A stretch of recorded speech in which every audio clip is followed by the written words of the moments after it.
इस समय के विषय में और इस दास के विषय में बहुत सी भविष्यवाणियां भी आपको सुनाई गई है कि ये ऐसा अनमोल समय है पुण्यात्माओं, भगवान ने तो ये निर्धारित कर ही रखा है 600 वर्ष पहले। वैसे तो परमात्मा ने प्रथम सतयुग में कह दिया था इस काल से कि चौथा युग जब कलयुग आई तब हम अपना अंश पठाई, हम अपना दास भेजेंगे और फिर काल फंद छूटा नरलोई, काल का झंझट सारा खत्म करेगा सब नर नारियों का और सकल सृष्टि परवानिक होई। कलयुग बीतते 5500 पाचा जब ये वचन मेरा होगा साचा, कौन सा कि मैं सत्संग अपना अंश भेजूंगा, ये वचन कि मैं अपना अंश भेजूंगा और सारी सृष्टि नाम लेवेगी उस मेरे दास से और सबका कल्याण होएगा, सबका मोक्ष होएगा।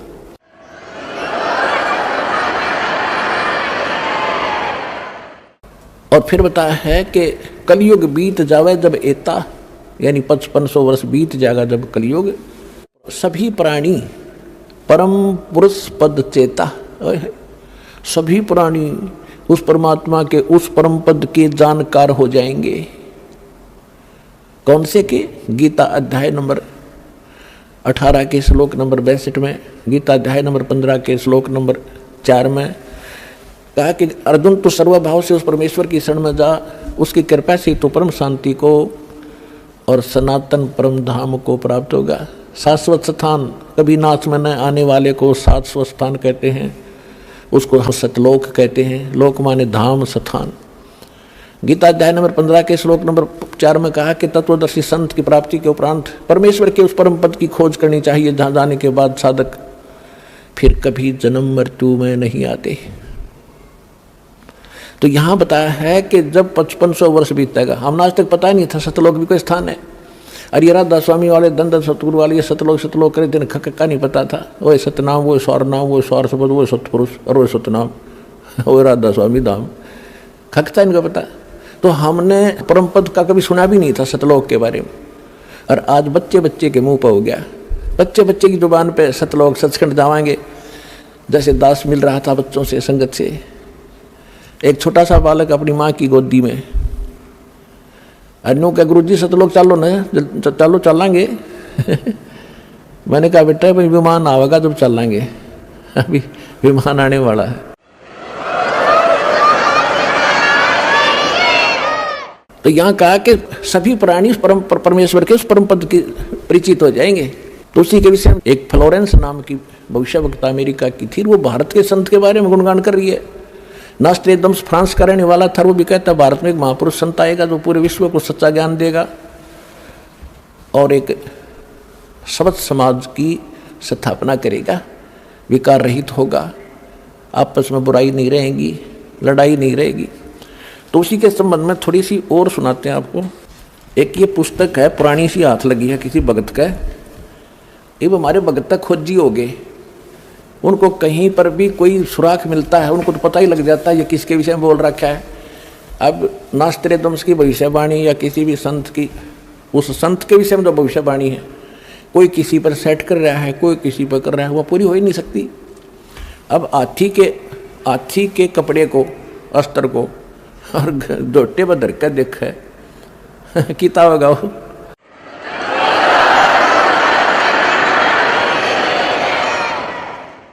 वो तो हाथी पर फिट होगा वो जिसका है। ये देखिएगा, यह एक पुस्तक है, एक पुरानी फटी पुरानी सी है किताब। ये देखो, युग निर्माण की सुनिश्चित संभावना, ये तो इसका नाम है, टाइटल है। लेखक है इसका बलराम सिंह परिहार, प्रकाशक है युग निर्माण योजना, गायत्री तपोभूमि मथुरा से। बस इतना ही उल्लेख है इसका, ज़्यादा आगे नहीं लिखा, ये फटा हुआ ज़्यादा है। ये देखिएगा पृष्ठ नंबर 19 पे, ये पृष्ठ नंबर 19 है, इसके पृष्ठ नंबर 19 पे यानी 19 पे क्या लिखा है कि स्वाधीनता यानी आज़ादी के 4 वर्ष बाद एक शक्तिशाली धार्मिक संस्था प्रकाश में आएगी और सारे संसार का उद्धार करेगी।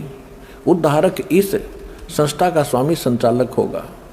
अब यहाँ ये क्या है कि किसी एक भविष्यवाणी है, हंगरी नाम का कोई भविष्यवक्ता था, उसकी ली है इसने, अपनी पुस्तक तैयार की है, लोगों औरों की सुन सुना के पढ़ा के, तो इसने अपने हिसाब से इन्होंने उस पर सेट कर रखी है। इसका अर्थ ये था कि 1947 में भारत स्वतंत्र हुआ, उसके 4 वर्ष बाद दास का जन्म हुआ 1951 में।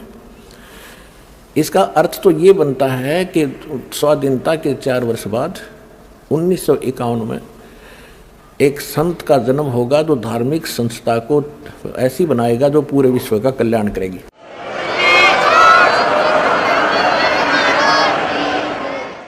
यहाँ थोड़ी सी गड़बड़ कर जाते हैं, अब और दिखाते हैं। ये देखिएगा, ये 23 पृष्ठ पे है, ये 23 पृष्ठ है। इस 23 पृष्ठ पे यहाँ लिखा है, इस संगठन का स्वामी संचालक कोई गृहस्थ व्यक्ति होगा। अब तक दुनिया में सबसे बड़े विचारक के रूप में ख्याति प्राप्त करेगा। वह व्यक्ति सामाजिक उत्तरदायित्वों से लेकर संसार के सब देश शांतिपूर्ण कैसे रहें उसकी यह व्यवस्थित आचार संहिता तैयार करेगा। उसके जीवन भर के संग्रहित विचारों को यदि एक पुस्तक में लिखा जाए तो बहुत बड़ी पुस्तक बन जाएगी। इसका अर्थ ये है। यहाँ एक 29 पृष्ठ पे देखिएगा, 29 पृष्ठ पे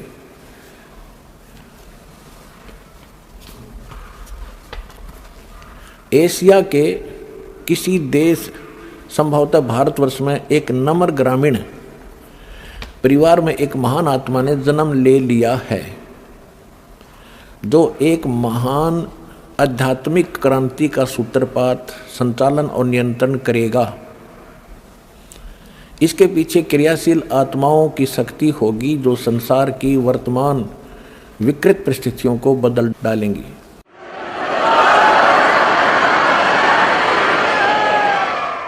उन्नीस 1999 में ये क्या बोला गया है कि एक ऐसे व्यक्ति ने जन्म लिया है जिसकी अकेले ही उत्पादित शक्ति किसी भी शक्ति संपन्न राष्ट्र के बराबर होगी। वह एक भाषा, एक संस्कृति, एक धर्म की आचार संहिता सर्जन करेगा।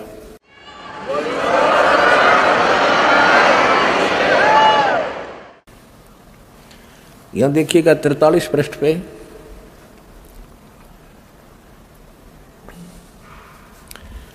यह लिखा है कि दिव्य देहधारी पुरुष ने जन्म लिया है। वे सबके मन में प्रसन्नता भरेंगे, दुनिया भर के कष्ट दूर करेंगे। अन्यायी और अत्याचारियों को भी वह ठीक करेंगे।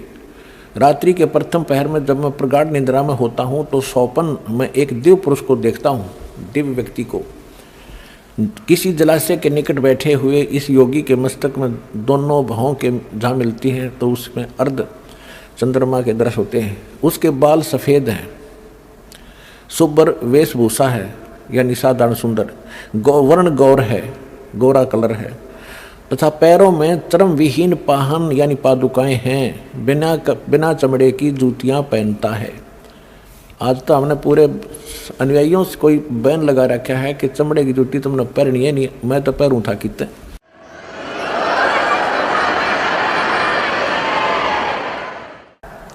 अब देखिएगा इसके पृष्ठ नंबर 72 पे, क्योंकि हमने इसके साथ साथ सत्संग भी सुनाना है आपको, जो कि संस्कार के ऊपर बात चल रही थी, उसका कुछ विषय इसमें आपको समझाएंगे। इसके 72 पृष्ठ पर देखिएगा, यहाँ लिखा है कि इतिहास के अद्वितीय महापुरुष के बारे में नॉस्ट्रेडमस ने भी कुछ संकेत दिए हैं। उसके मस्तक में चंद्रमा होगा, वेशभूषा बहुत सादी होगी, यानी लाल पीले कपड़े नहीं होंगे, उसके लंगोट लंगाट बांध कर नहीं घूमेगा। 2 विवाह होंगे, 2 पुत्र होंगे, 2 पुत्रियां होंगी। अब यहाँ इसके ऊपर थोड़ा सा आपको संस्कार का भी बताऊंगा कि जैसे इसने लिखा है नॉस्ट्रेडमस जी ने कि उसके 2 पुत्र होंगे, 2 पुत्री होंगी, 10 के 4 संतान है, एज इट इज। और जो ये भविष्य वक्ता होते हैं या दार्शनिक होते हैं, इनको जो भी होना है, जो भगवान ने निर्धारित कर रखा है, वो ही देख सकते हैं। और निर्धारित करनिया भगवान है। वो उसने घटा बढ़ा भी सकता है, जब समय आने पर वो उसकी अपनी मौज होती है। इसमें लिखा है कि उसके 2 विवाह होंगे।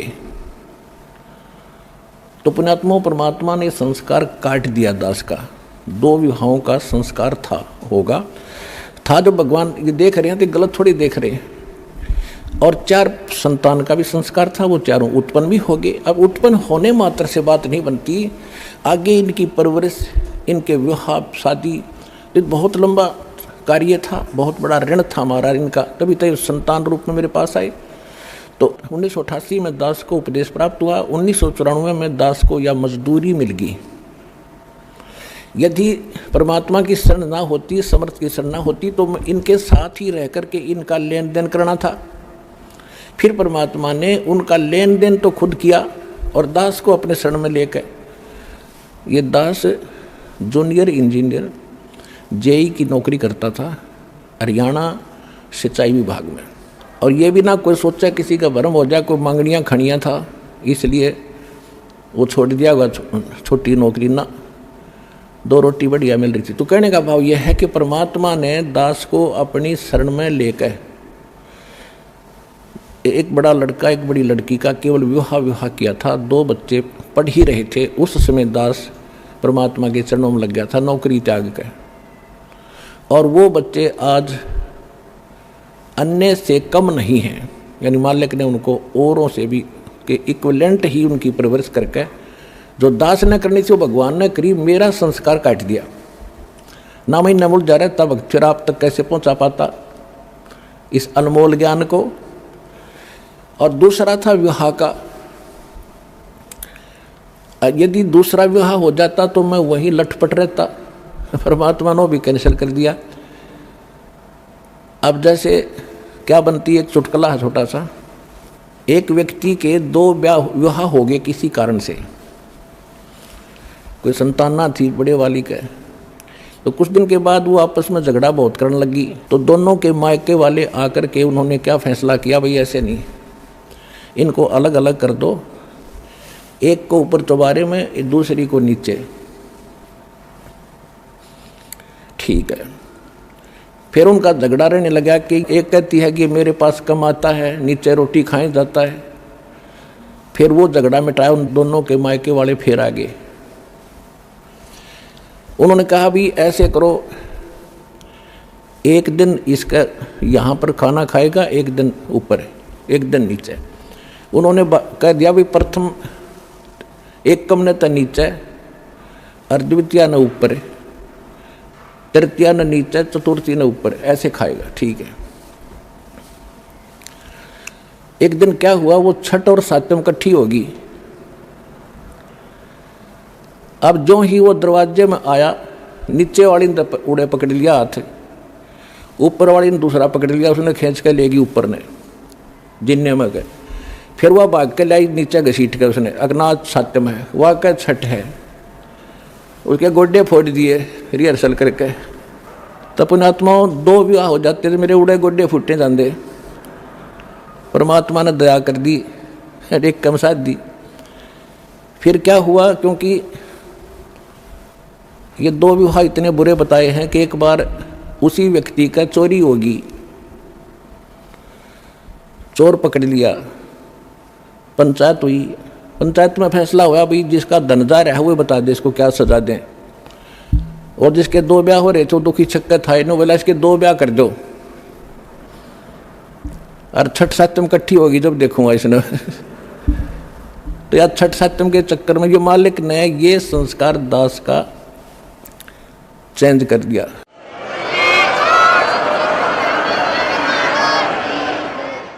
मासा घटे न तिल बधे, विद ना लिखे जो लेख, सच्चा सतगुरु मेट कर ऊपर मारे मेख।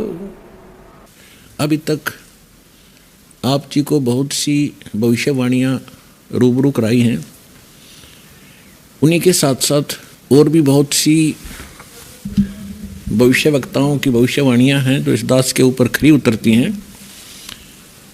उनमें से एक है कि उस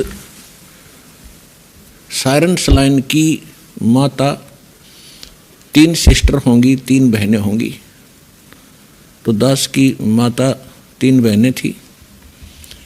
अब आपको दिखाते हैं, एक किसी वेबसाइट से भक्तों ने निकाला, क्योंकि अब सभी भक्त यही देखने पर लगे हुए हैं कि ये भविष्यवाणियाँ किसके ऊपर खरी उतरती हैं। एक वेबसाइट से ये निकाली है, ये आपको दिखाते हैं, देखिएगा। ये है सर्चिंग साइरन्स लाइन, ये एक वेबसाइट से निकाली है। Nostradamus, a famous name, required no introduction. He had predicated about numerous event of past, present and future. In these prophecies, a name arises again and again, Siren's line. There are several claims in past of being Siren's line, but none of them proven to be the real one. अब इसमें आगे क्या लिखा है, ये है century number 10, question number 75 में 75 में क्या लिखा है, long awaited, he will never return, in Europe he will appear in Asia, one of the league issued from the great Hermes, and he will grow over all kings of east. अब इसमें क्या होता है कि ये तो है मूल लैंग्वेज नॉस्ट्राडमस की, और इसके अनुवाद करने वाले अपने हिसाब से इन्होंने किया है। इन्होंने कोशिश की है कि हिंदुस्तान के अंदर, इसमें आगे लिखा है कि जिस देश का नाम एक सागर के, समुद्र के ऊपर होगा, हिंद महासागर, उस देश का नाम वो होगा, यानी हिंदुस्तान। और फिर ये बताया है कि वो उस स्थान पर जन्म लेगा जहां पर 5 दरिया बह रही होंगी, 5 रिवर्स। सन 1555 में नॉस्ट्रेडमस जी ने ये भविष्यवाणी की है, और उसके बाद की बताई है कि सन 2006 में एक हिंदू नेता अचानक प्रकाश में आवेगा। उस समय उसकी आयु 50 और 60 वर्ष के बीच होगी। इस दास का जन्म 8 सितंबर सन 1951 को हुआ। ठीक 2006 में ये दास 55 वर्ष का था। उसके बाद और भी बहुत सी भविष्यवाणियां उन्होंने की हैं कि वो एक ऐसा ज्ञान डिस्कवर करेगा जो अद्वितीय होगा। ये देखिएगा, world victorious Sant, the prophecy of Nostradamus about Sant Rampal ji. It was written that the first, ये बता रखा है कि पहले उसकी बहुत सी प्रोफेसी सिद्ध हुई हैं भारत में, इंदिरा गांधी जी के बारे में भी हुई है। फिर लिखा है, यहाँ लिखा है, in the end of century 5 of this prophecy and in the beginning of century 6, यानी उसने 2000 के बाद 2005 के बाद 2006 सन है ये। Nostradamus has written that from today i.e. 1555 AD exactly 450 years later, i.e. in year 2006, a Hindu sant Siren will appear, i.e. he will be talked of the whole world at that time. The age of that Hindu religious sant Siren will be between 50 and 60 years. और दिखाते हैं, making everyone follow the same rule, regulation and discipline. He will bring them on the true path. I, in Nostradamus, prove one thing indisputably that siren यानी religious leader will discover a new knowledge. He will neither be Christian, वो न तो Christian होगा कभी भी, वो न Christian हरगिज नहीं होगा, नॉर ए मुस्लिम, ना वो मुस्लिम होगा, नॉर ए जू, he will definitely be Hindu. He will be more intelligent than the former religious leaders and he will be invisible. नास्ट्रेडमस जी ने बताया है कि वो एक ऐसा ज्ञान डिस्कवर करेगा, आध्यात्मिक ज्ञान, जो आज तक किसी भी संत साधु ने नहीं बताया होगा, और वो अध्यात्म मार्ग में पूर्व के सभी संतों से ज्ञानवान होगा. देखिएगा, ये सेंचुरी नंबर 1 क्वेश्चन नंबर 76 में, that the 3 sisters will have the name of destiny. इसका इन्होंने अनुवाद भी किया है स्वयं ही. This prophecy gives the sign about family members. Mother of sirens line are 3 sisters who will have name of destiny. The original watercolor image 44 made by Nostradamus shows 3 sisters who will have name of destiny. One of them wearing black clothes made like an angel by Nostradamus is the mother of Siren's line. कहते हैं इसमें इसका भाव है कि इसमें लिखा है कि नास्ट्रेडमस ने उसी समय ये चित्र बनाए थे, और इसमें जो काले पहनी हुई है कपड़े और जिसके ऊपर एक अलग से साइन दिया है, ये है उसकी माता. इससे सिद्ध हो गया कि उस साइरस लाइन की यानी उस धार्मिक नेता की, आध्यात्मिक गुरु की माता 3 बहन होंगी. इस दास की माता 3 सिस्टर थी, 3 बहनें थी. माता अभी भी जीवित है, 2 एक्सपायर हो चुकी है. माता जी, क्या शुभ नाम है आप जी का? इंदिरा देवी. माता जी, कौन से गांव से हैं आप? दमकन खेड़ी. माता जी, आप कितने भाई बहन हैं? 6 बहन भाई, 3 बहन 3 भाई. माता जी, आपकी जो 3 बहन हैं उनके क्या क्या नाम हैं? बड़ी लक्ष्मी, मेरा नाम इंदिरा देवी, उसका है प्यारी. ये देखिएगा, ये है सेंचुरी नंबर 6 और क्वेश्चन नंबर 27. इसमें क्या लिखा है कि within the isles of 5 rivers to 1. इसका इन्होंने नीचे अनुवाद किया है. Another sign 5 rivers to 1 is the Punjab state of India where 5 rivers follows and it is named on the even century 10 question 75 में प्रोज. ये तो ये कहना चाहा है इसने कि अनुवाद करता, जैसे गीता जी के जो मूल पाठ में लिखा है उसका अर्थ कुछ और है, अनुवाद करता उसमें जैसा भी उसकी अपनी बुद्धि कहाँ काम कर रही है उतना ही बता रहा है.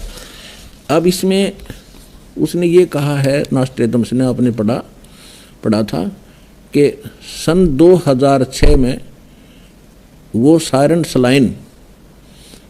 लाइन को इन्होंने आगे बताया है. उसका अर्थ क्या बनता है? साइरन माने पूरे विश्व का, और सलाइन का अर्थ लिखा है इसके अंदर कि एक चांद का देवता. ये ग्रीक भाषा लैंग्वेज का वर्ड है सलाइन, यानी एक सुंदर प्रकाश, शीतल प्रकाश का देवता, यानी सबको अच्छा ज्ञान, भाईचारा बढ़ाने वाला, यथार्थ ज्ञान देने वाला जो देवता यानी एक महापुरुष, उसके विषय में सलाइन शब्द का ये अर्थ बताया. अब इसमें क्या लिखा है? सन 2006 में उसकी उम्र 50 और 60 के बीच होगी, यानी 55 वर्ष के आसपास होगा. आगे क्या लिखा है देखना. ये 5 रिवर के बारे में बताया है जहाँ 5 दरिया बह रही होंगी. ये देखिएगा सायरन लाइन का भी इन्होंने डिफाइन किया है, इसको विश्लेषण किया है। Siren a term used in France at the time of Nostradamus for whole universe, यानी पूरा संसार के लिए। And a Selene is name of Greek goddess of moon, यानी सलाइना जो शब्द है ये एक चांद की देवी के विषय में कहा है, यानी एक देवता के बारे में कहा है, इसलिए सलाइन कहा है उसको। तो सायरन स्लाइन मीन पूरे विश्व को एक विशेष ज्ञान प्रदान करने वाला देव, महापुरुष, अच्छी आत्मा। गॉड माने गॉडेस माने अच्छी आत्मा। नॉस्ट्रेडमस की भविष्यवाणी को इन्होंने ट्रांसलेट किया है, वो इस प्रकार देखिएगा। Punjab, the word Punjab is a combination of the Indo Iranian words panj 5 and ab माने water. Thus the land of 5 rivers, the 5 rivers are the tributaries of the Indus river, namely Chenab, Jhelum, Ravi, Beas and Sutlej. इसका कहने का भाव ये है कि जिस स्टेट में, जिस स्थान पर 5 दरिया बहती हों वहाँ पर उसका जन्म होगा। और पुण्यात्माओं,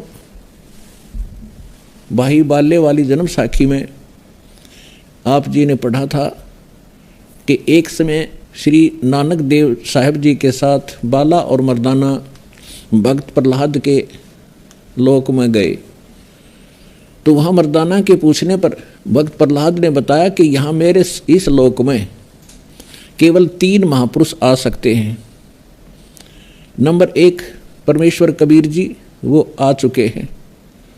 दूसरे ये नानक देव जी, दूसरे ये नानक देव जी, और एक और आएगा, फिर ना यहाँ कोई पहले आया है ना आगे आ सकेगा। और जो यहाँ मेरे लोक में और आवेगा वो इन्हीं महापुरुषों जैसा महान होगा, परमेश्वर कबीर जी जैसा और श्री गुरु नानक देव जी जैसा। तो मर्दाना ने पूछा कि कब आएगा वो और किस पृथ्वी पर आएगा, किस धरती पर आएगा। तब प्रहलाद भक्त ने कहा कि नानक साहब जी के यहाँ से जाने के बाद सैकड़ों वर्ष के बाद आएगा और पंजाब की पृथ्वी पर, धरती पर जन्म लेगा। फिर मर्दाना ने पूछा कि कबीर जी दुल्हा थे, नानक जी खत्री हैं, वो कौन सी जाति से होगा। तो प्रहलाद ने बताया कि वो जाट जाति से होगा। एक बार फिर पढ़िए भाई बाला वाली जन्म साखी, आपको क्लियर हो जाएगा। नानक साहब जी के साथ मर्दाना जी एक बार प्रहलाद जी के लोक में चले गए, जो यहाँ से लगभग लाखों किलोमीटर है।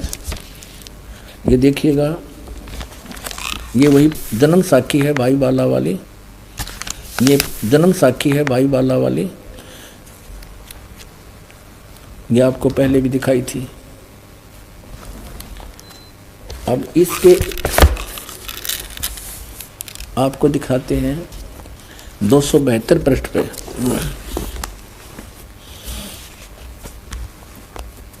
प्रहलाद भगत नाल गोष्ठी 272 पृष्ठ पे। तो प्रहलाद भगत की हा जब नानक साहिब जी मर्दाना और बाला वहाँ पहुँचे प्रहलाद भगत के लोक में, तो प्रहलाद भगत की हा नानक तपाजी तैनू कलयुग विच राम जी ने बड़ा भगत किया है, अतः आपके संजोग आपकी संगति से बहुतियाँ का उपकार होएगा। तेरी श्री राम ने वड्डी नदर खोली है, तेरा वड्डा प्रताप होएगा। इस कलयुग विच अगे कबीर भगत ऐथे आया है। अब देखो, बिना ज्ञान के भगवान को तो भगत कह रहा प्रहलाद जी, कबीर भगत इत्थे आया है, यहाँ पर आया है। अतः जा आपको कर्ता ने आंदा है, यहाँ भेजा है। भा मर्दान ने आंदा है, ता मर्दान ने पूछिया प्रहलाद भगत नू पूछया, हे भगत जी तुसी भी वड्डे भगत हो अते तुम्हारे पीछे भी राम जी ने वड्डा चरित्र चलत दिखाया है, एक बहुत बड़ा यानी नरसिंह रूप धारण किया था।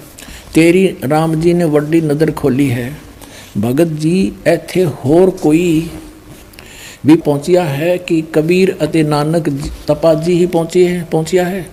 ता प्रहलाद भगत बोलिया, भाई नानक तपे पासों पूछ ले और भी आवसी के ना आवसी, या कोई और आओगा कि नहीं आओगा। कोई ता भगत मर्दान ने किया, जी तुसी वड्डे भगत हो, अगली ते पिछली सब आपनो सतयुग थी, सतयुग तक आदि लेकर मालूम है। ता प्रहलाद भगत ने कहा कि सुन भाई, इस जीहा कोई होएगा ता ऐथे पहुँचेगा, यानी नानक जी जैसा कोई होगा या तो यहाँ पर पहुँचेगा। होरस दा ऐथे पहुँचण दा काम नहीं, होर आगे वड्डे वड्डे भगत होए हन अते होणगे, पर पहुँचया कोई नहीं। ता फिर मर्दा ने पूछिया, जी ऊ कद होए सी और किते नेड़े जुग विच होसी, यानी वो कब होसी और को नेड़े तेड़े होगा या नज़दीकी होसी। ता प्रहलाद भगत किया, सुन भाई कलयुग विच होएगा और जद नानक तपा सचखंड जावेगा ता उस तो पीछे ये लिखा 100 वर्ष वरे, यहाँ लिखना, यहाँ बोला था उसने सैकड़ों वर्ष के बाद, यहाँ इन्होंने वहाँ फिर 100 लिखना था, इसमें बस एक पर मात्रा होती 100 हो जाता, यहाँ पर 100 वर्ष, ये 100 वर्ष लिख दिया इन्होंने। उसी 100 वरे होसी अते एन्हा तेहा ते बगैर होर कोई ना आवसी, यानी इन तीना के बिना यहाँ पर कोई नहीं आ सकता। ता मर्दान ने पूछिया, जी तीन केड़े हन। ता प्रहलाद भगत की, हा भाई आगे कबीर होया है ते हुण नानक तपा हुआ है अते फिर ऊ होसी। ता मर्दान ने पूछिया, जी कबीर जुलाहा होया ते नानक खतरी होए अते जी ऊ किस वर्ण होएगा, वो किस वर्ण विच होएगा, यानी किस जाति से होएगा, ते किस धरती पर होएगा होसी और केड़े शहर ता। प्रहलाद भगत किया, भाई पंजाब की धरती ते और वर्ण जट वर्ण होगा, यानी जाट जाति में होगा।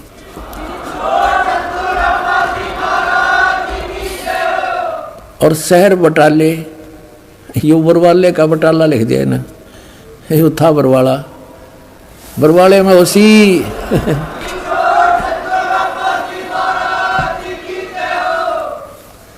अब इसमें स्पष्ट कर दिया कि केवल 3 ही होंगे इस पृथ्वी पर इस राज को जानने वाले। एक तो भगवान स्वयं आए थे, कबीर परमेश्वर,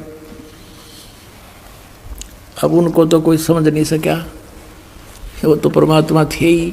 फिर नानक साहिब जी को उन्होंने ये ज्ञान दिया, उन्होंने तो प्रहलाद भक्त ने स्पष्ट कर दिया कि वो कौन कौन यहाँ आएंगे, और ये भी स्पष्ट कर दिया कि वो जाट जाति में होगा। इन बटाला लिख दिया, वो बरवाला में, उसका जो प्रचारक क्षेत्र बरवाला होगा, ये बरवाला आपके समक्ष है। बाकी बटाला के अंदर कोई भी जाट संत नहीं हुआ जो नानक साहिब जी के गुण रहस्य को समझ सका हो। इति सिद्ध।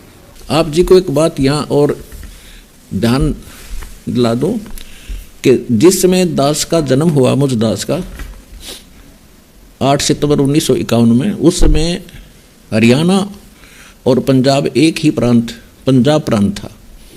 इसलिए भक्त प्रहलाद ने और नास्त्रे दमस जी ने यही कहा है कि उसका जन्म वहाँ उस स्थान पर होगा जहाँ 5 दरिया बह रही होंगी, यानी उसके नाम पर उस क्षेत्र का नाम होगा 5 दरियाओं के नाम पर पंजाब। तो 1966 में विभाजन हुआ है पंजाब का। 1966 में 1 नवंबर 1966 में हरियाणा प्रांत अलग बना है। जिसमें दास का जन्म हुआ उस समय ये पंजाब प्रांत था। ये भ्रम ना हो, ये शंका ना उत्पन्न हो, इसलिए यहाँ ये स्पष्ट करना अनिवार्य समझा। पुण्यात्माओं,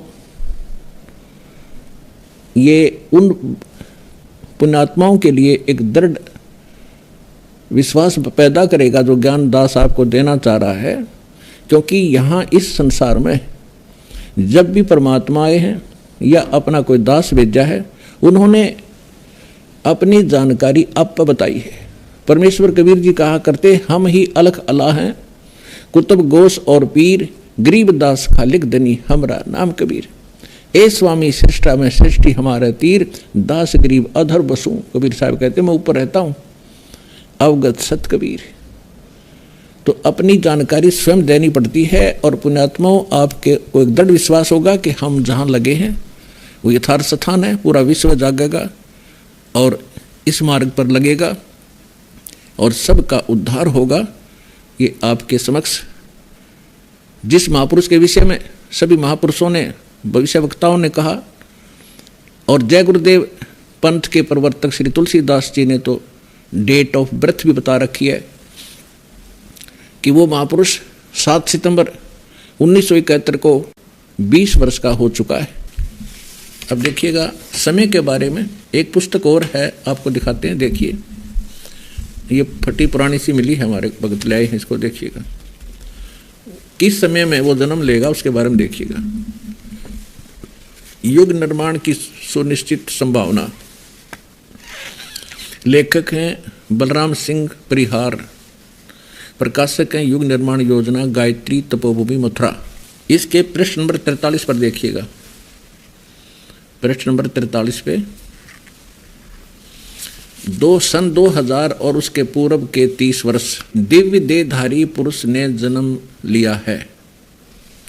वे सबके मन में प्रसन्नता भरेंगे, दुनिया भर के कष्ट दूर करेंगे, अन्यायी और अत्याचारियों को भी वही ठीक करेंगे।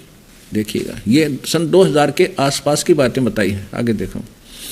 रात्रि के प्रथम पहर में जब मैं प्रगाढ़ निद्रा में होता हूँ तो सौपन में एक द्यू महापुरुष के दर्शन करता हूँ। उसके बाल सफ़ेद, शुभ्र वेशभूषा, वर्ण गौर तथा पैरों में चर्म विहीन पाहन यानी बिना चाम की जूते पहनता है, पादुकाएं हैं। उनके आसपास संत सज्जन व्यक्तियों की भीड़ दिखाई देती है। इसमें आगे भी लिखा है कि उनके मध्य में जलती हुई छोटी बड़ी ज्वालाएं देखता हूँ। ये उसको अपने ये हवन ज्योति यज्ञ जो जल रही होती हैं ये दिखाई दिया करती थी। अब समय के बारे में जो भ्रमणा पैदा ना हो जा, ये देखिएगा। महाभारत के बाद और एक महाभारत स्वाधीनता के 4 वर्ष बाद यानी 1947 के 4 वर्ष बाद सन 1951 में एक शक्तिशाली धार्मिक संस्था प्रकाश में आएगी और सारे संसार का उद्धार करेगी। उद्धारक इस संस्था का स्वामी संचालक होगा। इसका वैसे अनुवाद करता नहीं, क्योंकि ये भविष्यवक्ताओं की जो मूल पाठ होता है, मूल वचन है, वो ना समझ के किसी ने संस्था लिख दी। इसका भावार्थ ये बनता है कि भारत 1947 में स्वतंत्र हुआ और 4 वर्ष बाद सन 1951 में दास का जन्म हुआ। ये संकेत इस दास पर है। इसी पुस्तक में देखिएगा, इसका हेडिंग है संघर्ष, प्रलय, महासंघर्ष और फिर नया युग। नॉस्ट्रेडमस का जन्म फ्रांस के सेंट-रेमी नामक स्थान में 13 दिसंबर 1503 में हुआ। अब इसने यहाँ क्या बताया है, 20वीं शताब्दी का सर्वाधिक उल्लेख करने वाले इस महान भविष्य दृष्टा ने लिखा है कि 20वीं शताब्दी के उत्तरार्ध में यानी 1950 के बाद विज्ञान का विकास इतना अधिक हो जाएगा कि अधिकांश दुनिया नास्तिक हो जाएगी और सामाजिक आचार विचार भूलुठत हो जाएंगे और चरित्र नाम की कोई वस्तु नहीं रहेगी। फैशन की धूम मचेगी और घरों में लोग नाम को रहने वाले रह जाएंगे। अधिकांश लोग इधर उधर रमने और गलियों में भोजन करने वाले हो जाएंगे। इन परिस्थितियों को मैं अपनी तरह का एक एक विश्वविख्यात व्यक्ति किसी महान धर्मनिष्ठ पूर्वी देश में जन्म लेगा। यह व्यक्ति अकेला ही अपने छोटे छोटे सहयोगियों द्वारा सारे संसार में तहलका मचा देगा।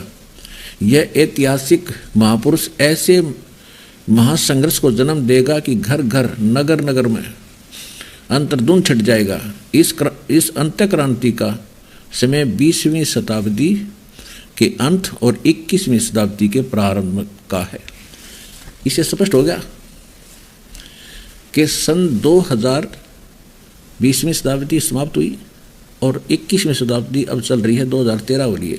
तो इस समय के लिए नास्त्रोदामस ने कहा है, ना कि पूर्व के किसी महापुरुषों के बारे में। तो इससे स्पष्ट है, पुण्यात्माओं देर ना करो, ये समय बार बार नहीं मिलेगा और ये समय ऐसे व्यर्थ करने का नहीं है। मानुष जन्म दुर्लभ है, मिला न बारंबार, और तब से पत्ता टूट गए, बहुरने लग गए डाल।